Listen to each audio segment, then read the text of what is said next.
Hey, what's up YouTube? Agent Mode Dude here. I know I haven't been vlogging for about 2 weeks. I had a lot of schoolwork and a lot of other stuff happened. Um, so today I'm going to talk about my own bike. I reviewed my friend's bikes and I just realized I never reviewed my own. So I'm going to try to do this unbiasedly. So I have a 2000 SV650 Suzuki, of course. This is a 90-degree V-twin engine. So what that means, it's kind of like imagine like a circle with a V popping out of it. That's how it really looks like. So it's 645 cc's. It's a 4-stroke. It's liquid cooled, double overhead cam, with 8 valves.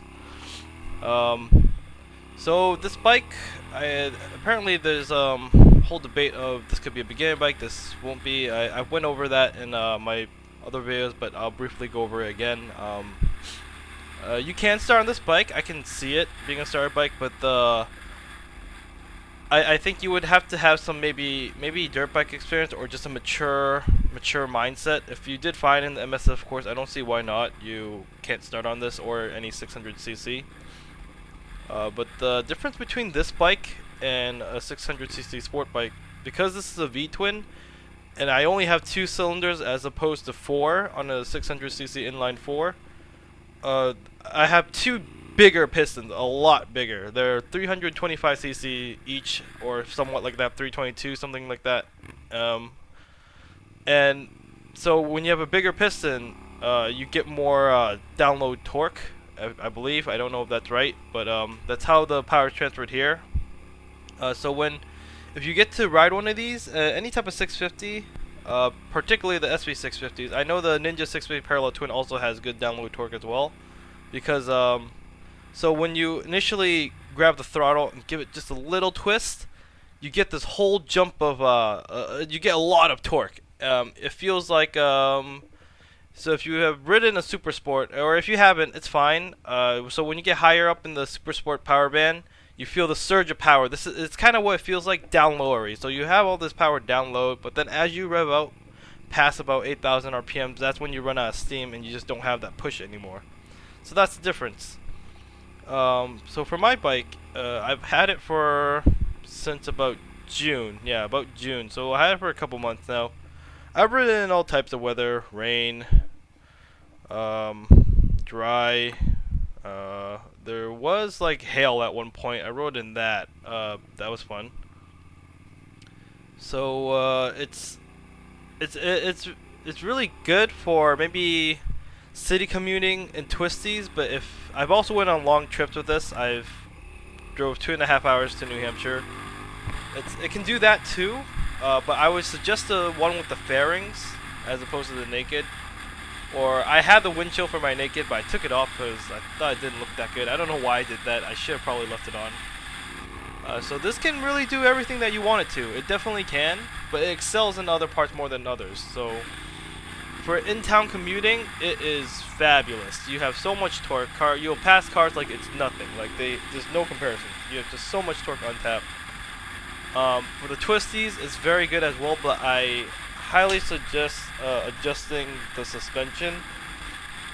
I think this is where the bike cheaped out, because if you look at the bike, everything is pretty high quality except for the suspension. That's where they cheaped out. The rear shock, now, it's 2014, this bike is 2000, so it's like almost 14-15 years old.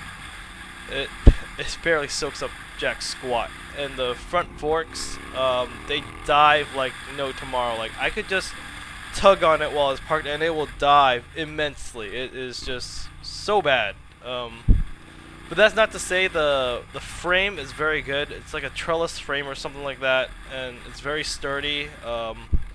It has the non-flex aluminum swing arm or wherever it is. From what I've read online, they say the frame and the swing arm is what really makes this bike, and then you adjust the suspension yourself. So I think if you can swap a 636 shock in there and a Gixxer front end, you will have a golden track bike. It will be very good. Because for the twisties, when you turn in and you have just so much torque to power through that corner and get out of that corner, and for 600 cc's that takes a little more finesse and skill because you have to keep it in your power band. Because once you lose that momentum, it's really you go a lot slower and it's not as forgiving. You can be in a lower gear on this SV and still be able to power out full throttle, no problem. Lots of power for you to use. The bike is also really light too for cornering. I think it's only like 350 pounds like dry. So when you add gas in there, it's super light. Flick this side to side. I'm 5'8" and I can flat foot this bike pretty easily. So I think if maybe you're 5'6" and under, you might have a little struggle trying to flat foot this. As for long distance riding, this bike can do it. I did it. I went on the interstate, you know, got 90, 100 miles per hour. 100 miles per hour. It does it fine. It could be better. I was kind of like tucking the whole time right behind the tachometer. You definitely need a windshield for that. But I just manned the hell up and did it.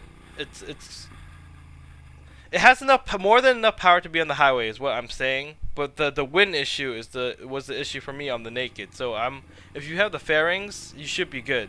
The SV650S. And comfort for long distance, I would probably address the seat out of anything. The seat is what probably like hurt me the most because after a while my bum kind of got numb, and that sucked. As for the handlebars, they're pretty upright. You'll be comfortable for over like an hour or so, but I think after an hour on any motorcycle that's like not a cruiser, I think you'll start to feel a little fatigue. I did. I felt it like in my traps because I'm not in like the full lean over position. I'm kind of upright, so I didn't really feel anything on my wrist. I just kind of felt it in my traps and my upper back kind of. So that's that. And also, I forgot to mention this about the handling. You can put some good tires on this, and that's what I did. I put Mission Pilot 3s, Pilot Power 3s, and it makes this bike handle really good. I just wish the suspension was too. If there's any imperfections in the road, I kind of have to back off a bit. That's the problem with the handling, just the suspension. But the frame and the swing arm and the tires kind of make up for it, and the lightness. I mean, it'll probably do what you want it to do. Most riders won't be able to outride this bike unless you go to a track like 24/7. But if you can afford it, try to upgrade the suspension. That'll be good, or find one that's already upgraded. As for the carburetors, though, I could do without the carburetors. It's not an issue. I mean, with fuel injection, it does start up better in the cold. You just press the button and go. For me, I kind of leave the choke on for a bit, for maybe a minute or two, and then I'll ride off with the choke still on if it's really cold out, and then I'll slowly decrease the choke as I'm riding, and then be straight on its way. This bike also wheelies really well. I don't know why. I think it's because you have all that down low torque. It will wheelie in about first and second gear only. I haven't tried third gear, and my wheelies aren't like stand-up wheelies. I just sit down and wheelie for about maybe 1, 2, 3 seconds at a time, and you don't want to do that too much on this V-twin because if you keep it up for a long period of time, you'll starve the front cylinder of oil, and it's gonna screw up your engine, and then you're gonna have to get a rebuild. You don't want, because that's really expensive. And as for the visual appearance for the bike itself, it's not morbidly flashy. Let's get that right. I mean, you're not a pocket rocket. It's more. It looks.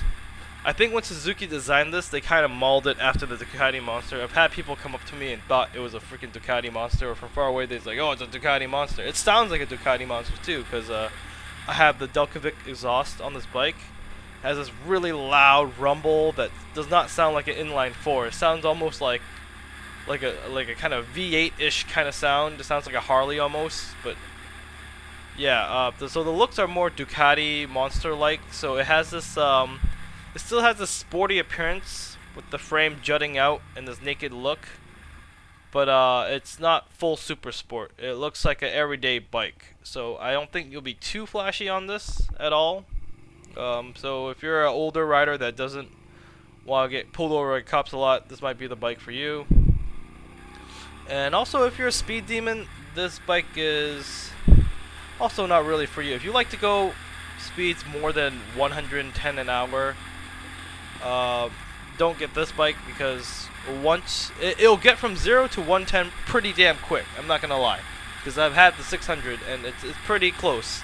After that though, it takes forever to get to 120. It really does. Anything after 110, this engine is just struggling. Well, I wouldn't say struggling, but you've got to keep revving it and revving it and revving it and holding onto the gas, and it moves so damn slow, especially without the fairings. As for the brakes on this bike, you got dual discs in the front, single disc in the back. It works out great because you got 2 calipers in front, 1 caliper in back, and it's way more than enough to stop this bike, especially if you've got some good brake pads on this. I have the EBC Sinister on this, and it stops on a dime. I have those on the front. I haven't changed the back yet. The back is still either stock or some other brand, I don't know. But I barely use the back in everyday riding unless I have a passenger or if I need to emergency stop. I don't know. What other things about this bike? As for the maintenance though, this bike is golden. This thing is a freaking tank. The only issues I've ever had with it was the battery died on me, but that was my own stupidity. I left it in the cold and I could feel it having a hard time starting. I should have charged it, but I just jump started it, no big deal. Just do the regular maintenance, the chain lubing, the oil change, tighten the chain. Other than that, I have 0 problems. It's so reliable. Like, it starts up every time on a dime. So if you're looking for reliable, cheap transportation, this is it. You can scoop one of these bikes for really cheap. Now, will I keep this forever? Probably not. After riding this and like a kind of almost super sport, I wouldn't say the F4i is a full super sport. It's kind of close. I think I do want a super sport for my next bike. I want the capabilities of how to match how I ride. I ride kind of aggressively, which is bad, but it's just who I am. So that's not to say I don't like this bike. I love this bike. I love this bike to death. I wish I could keep it, but it's gonna have to go sooner or later. But I think you'd have more fun on this bike if you were experienced. But if you're a new bike, you'll grow into this bike very easily, as long as you're mature about the right wrist. So that's that. So comment, rate, subscribe. Let me know what you think.